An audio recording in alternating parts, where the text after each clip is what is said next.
Assalamualaikum warahmatullahi wabarakatuh. Haluan ya. Waalaikumsalam warahmatullahi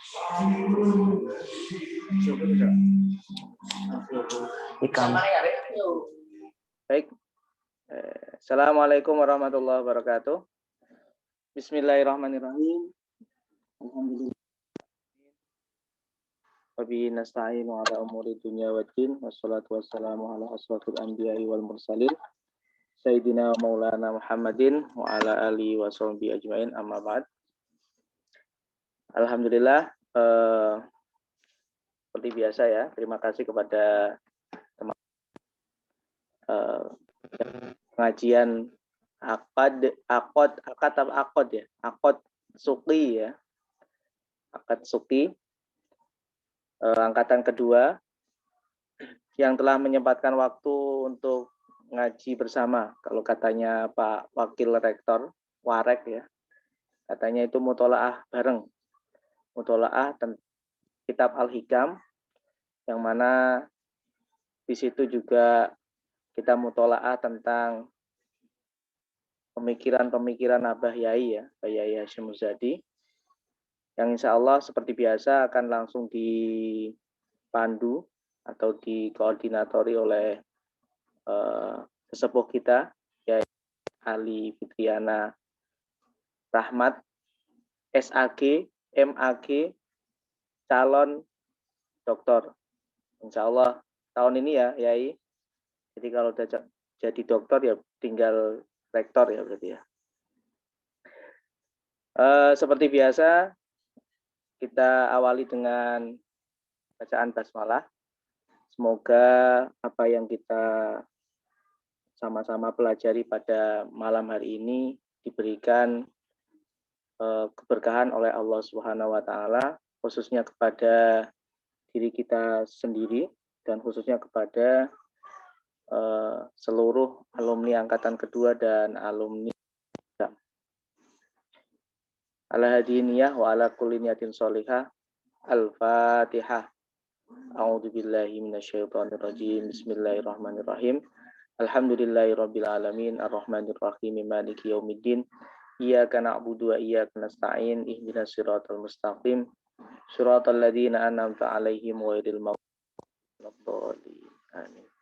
Amin amin ya rabbal alamin.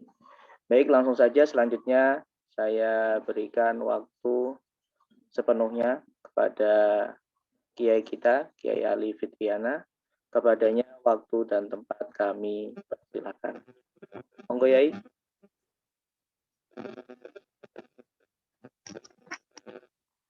Assalamualaikum warahmatullahi wabarakatuh. Waalaikumsalam warahmatullahi wabarakatuh. Bismillahi masyaallah la yasukul khaira illallah. Bismillahi masyaallah la yasrifu su'a illallah. Bismillahi masyaallah la haula wa la quwata illa billah.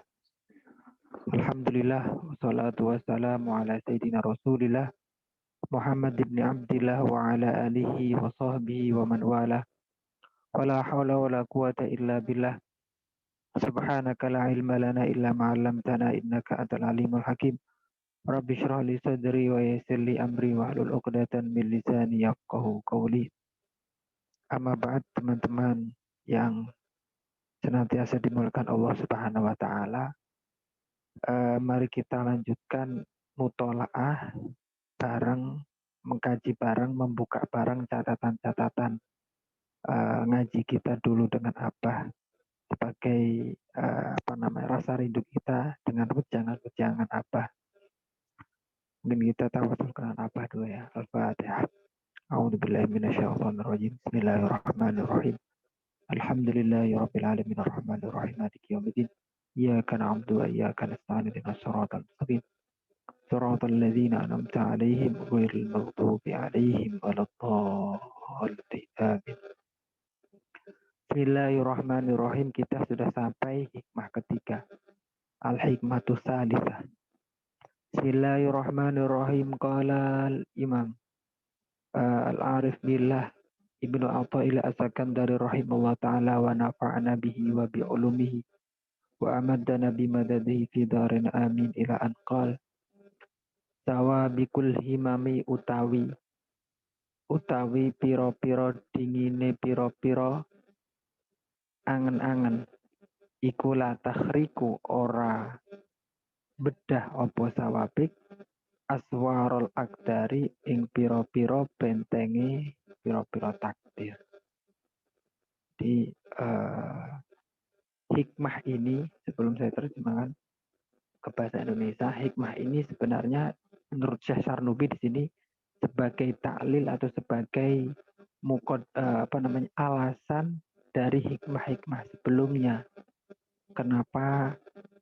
Karena kan hikmah sebelumnya ketika kita sudah ikhtiar penuh harus ditawakali, dipasrahkan, dan harapan Allah kepada Allah jangan sampai turun ke hikmah pertama. Jadi kenapa kita harus tawakal? Karena ada kaitannya dengan takdir, sudah ketentuan, sesuatu yang sudah diatur oleh Allah. Begitu juga yang hikmah kedua mengenai posisi. Inti dari poin hikmah kedua kan kemarin adalah kita harus sadar posisi kita di mana dan jangan memaksakan posisi kita. Kalau hikmah pertama kan kita harus ya sudah mengalir saja. Antara ikhtiar dan doa dan pasrah itu harus berimbang. Kenapa? Ya karena ini hikmah ketiga ini. Karena setinggi apapun cita-cita kita, keinginan kita, itu tidak akan bisa memecah atau menembus benteng-benteng dari takdir Allah Subhanahu wa Ta'ala. Di sini kata takdir itu diserupakan dengan sebuah wilayah atau sebuah kota, yang mana setiap kota biasanya dulu tuh ada benteng atau ada perbatasan itu.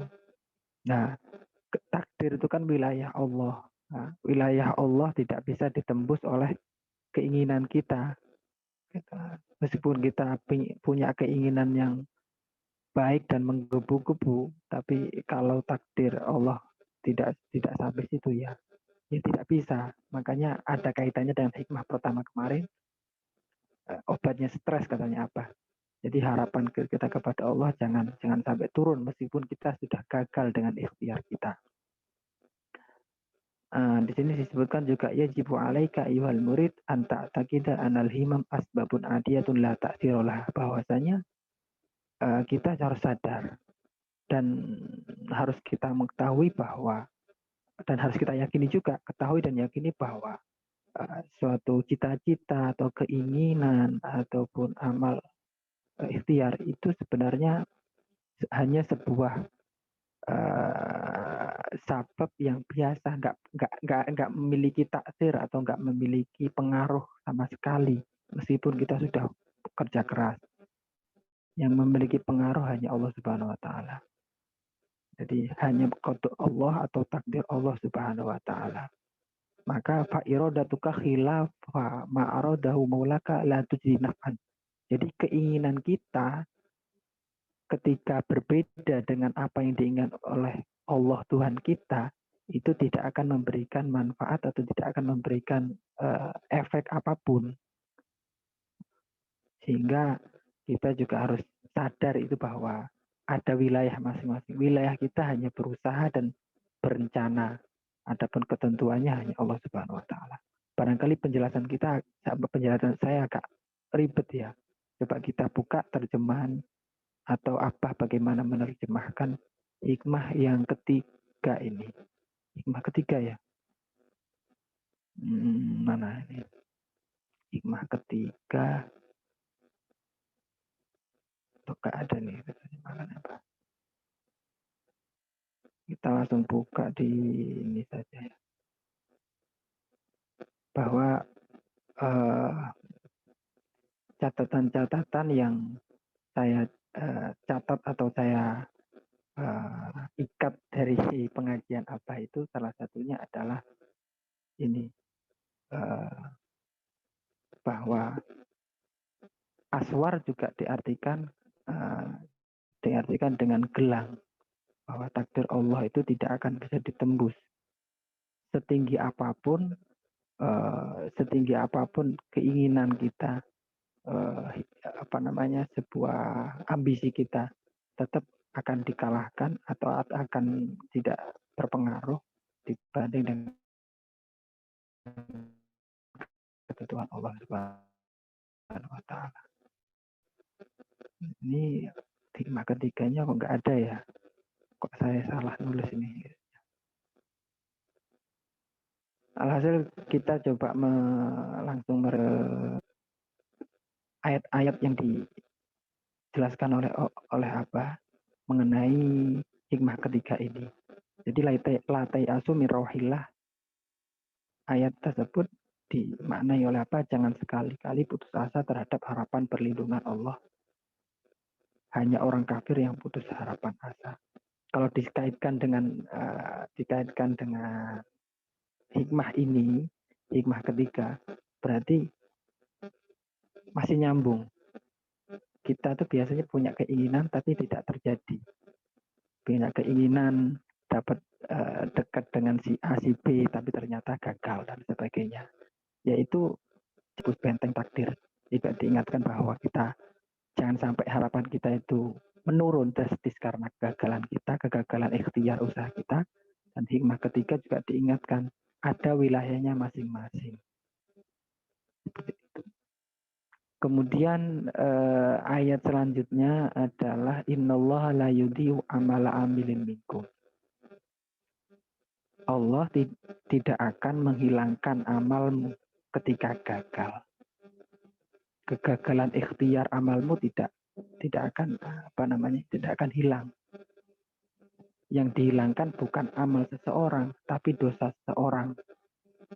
Kalau dia mau istighfar. Kecuali kamu sendiri yang merusak amalmu.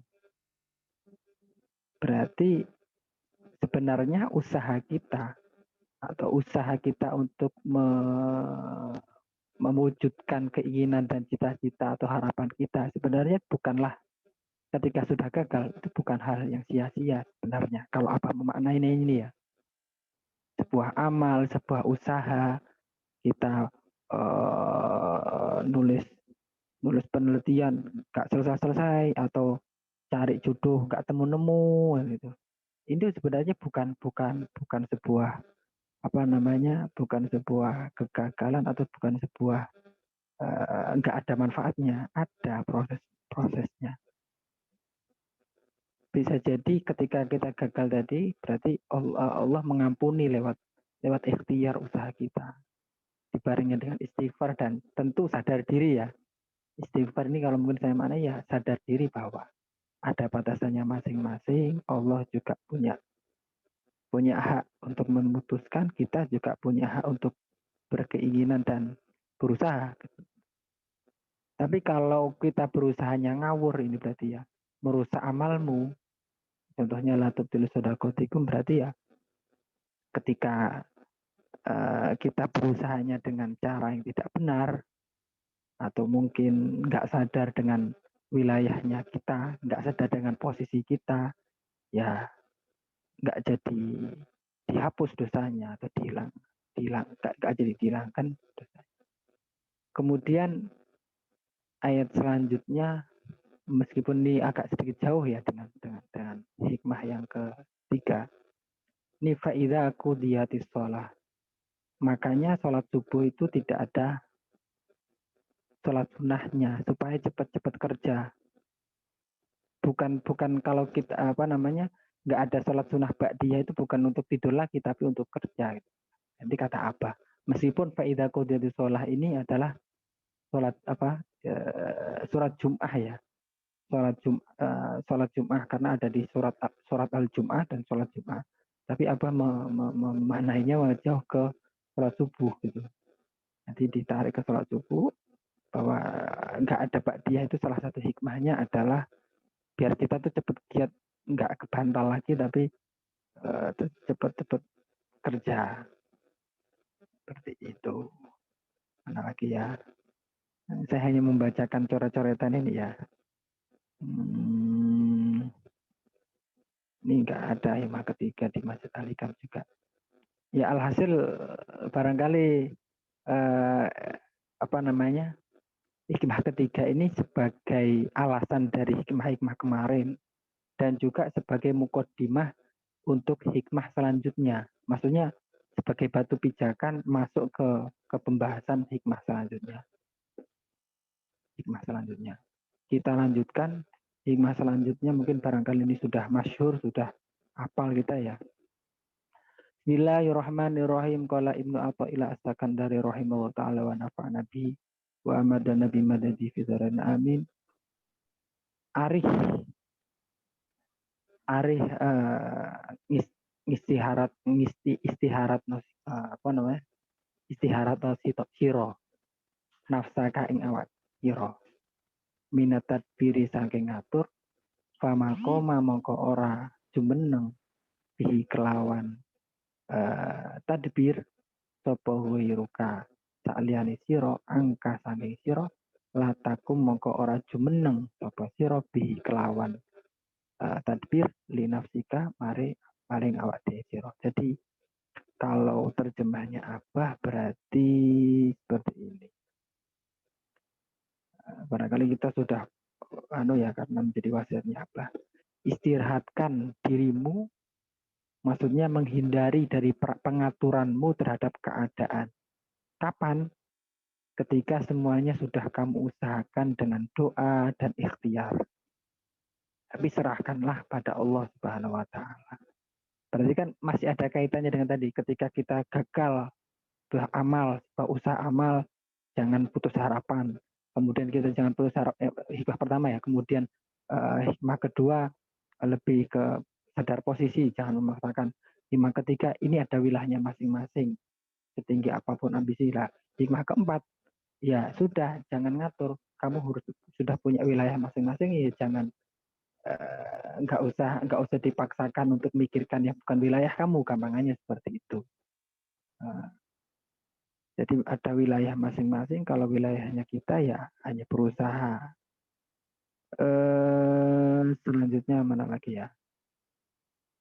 Hikmah keempat, maaf terlalu banyak kayaknya ya. Tapi kalau nggak ada ini juga kita akan kesulitan memahamkan dari hikmah-hikmah ini karena tingkat tinggi. Hikmah ini dimaknai oleh sama dengan tadi. Artinya kalau kita sudah berusaha lahiriah berupa ikhtiar batiniah, berupa doa, sudah mentok, sudah nggak bisa, ya sudah, kita harus sadar diri dan ya nggak usah diurus lagi, tapi serahkanlah. Gitu. Dibarengi dengan hikmah-hikmah tadi nyambung seakan-akan. Dengan demikian maka tawakal itu penuh niat ikhtiar. Bukan sebelumnya. Kita tidak boleh bertawakal sebelum doa dan ikhtiar penuh. Jadi ikhtiar dulu dibarengi doa. Tapi kalau sudah penuh ikhtiarnya, jangan tidak bertawakal. Karena kalau mengatur dirimu sendiri, kamu telah menempati haknya Allah. Tugas kita hanya berdoa terus-menerus, berikhtiar, berjuang semaksimal mungkin, sesuai dengan tuntunan Nabi. Dan selebihnya kita serahkan kepada Allah. Jadi istirahatkan diri kita dari mengatur-ngatur yang bukan wilayah kita. Yang sebetulnya itu bukan bagian kita kan. Tapi sebaliknya, jangan kita tidak mengatur hal-hal yang sebenarnya harus kita lakukan atau kita atur. Tidak berarti langsung cuek, nggak ngapa-ngapain. Dengan demikian maka jelas mana daerah kita, mana daerah Allah, pengaturan Allah. Jadi fama koma, sesuatu yang sudah diatur oleh Allah, ya maka kita jangan ikut berdiri mengatur. Jadi karena apa yang kita minta, baik itu kita, apa yang kita minta belum tentu Allah memberikan langsung itu. Gitu. Jadi terlalu banyak ya mungkin ini ya. Catatan-catatan barangkali kita semua sudah tahu atau pernah mendengarkan rekaman ataupun ulasan dari apa. Setidaknya kita mengingatkan kembali bahwa ada wilayah masing-masing, wilayahnya Allah dan wilayah manusia. Nah, wilayah manusia itu yang harusnya kita urus, sedangkan wilayah Allah jangan ikut-ikut campur. Gitu. Apa lagi ya? Mantun. Kali itu ya. Kita lanjut hikmah sekali lagi. Mungkin 3 hikmah. Hikmah selanjutnya adalah Bismillahirrahmanirrahim. Ijtihaduka utawi nemen-nemen sira fima ing dalam barang domina kang wis jamin sapa Allah laka mangiring sira watak siru kalan pepek utawi pepek sira fima ing dalam barang tolaba kang nuntut sinten Allah mingka sanging sira iku dalilun nuduhake alam timasil basirati ing atase burke utawa tertutupe mata batin mingka sanging sira. Jadi ketika kita berusaha dengan sesuatu yang sebenarnya sudah digaransi atau sudah dijamin oleh Allah. Tapi di satu sisi hak Allah yang harusnya kita kerjakan, tuntutan Allah kita masih teledor, masih kurang. Berarti kita masih mata hati kita itu masih tidak tidak remang-remang gitu loh, memandang. Jadi kita menuntut hak kita diberikan, sedangkan hak Allah kita kurang untuk memberikan. Kita semua ya, termasuk saya. Jadi mungkin kita pengen ya Allah jodoh, ya Allah istri, ya Allah pengen anak, ya Allah pengen ini, ya Allah mudahkan tesis, mudahkan disertasi, tapi kita masih kurang di Allah, pikirnya kurang dan lain sebagainya. Allah pengen uzkurullah dzikran katsira tapi masih sedikit seperti itu. Jadi kan suruh doa tapi gak berdoa. Maksudnya suruh doanya sungguh-sungguh hanya kepada Allah tapi masih berharap kepada yang lain. Maksudnya jangan terlalu mengandalkan amal gitu loh, yang kemarin. Sehingga sebenarnya kita kadang sering tidak adil dengan diri kita sendiri dan tidak adil dengan Allah gitu loh. Kita menuntut sesuatu yang lebih kepada Allah, sedangkan kita nggak mau melebihkan apa yang Allah tuntut kepada kita. Jadi berarti kan kita tidak adil, tidak seimbang dengan. Coba kita buka sini catatan ya. Maaf kalau tulisannya kecil dan terlalu bagus. Ini sebenarnya hikmah keempat.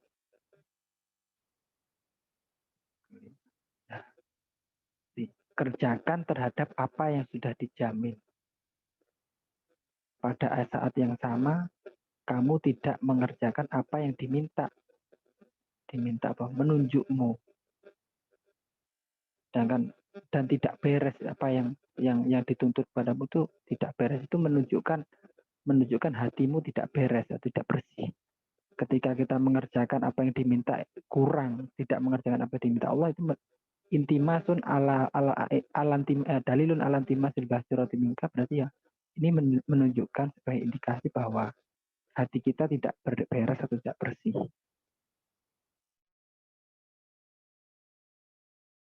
Ketika tidak adil lah dengan minta ini tapi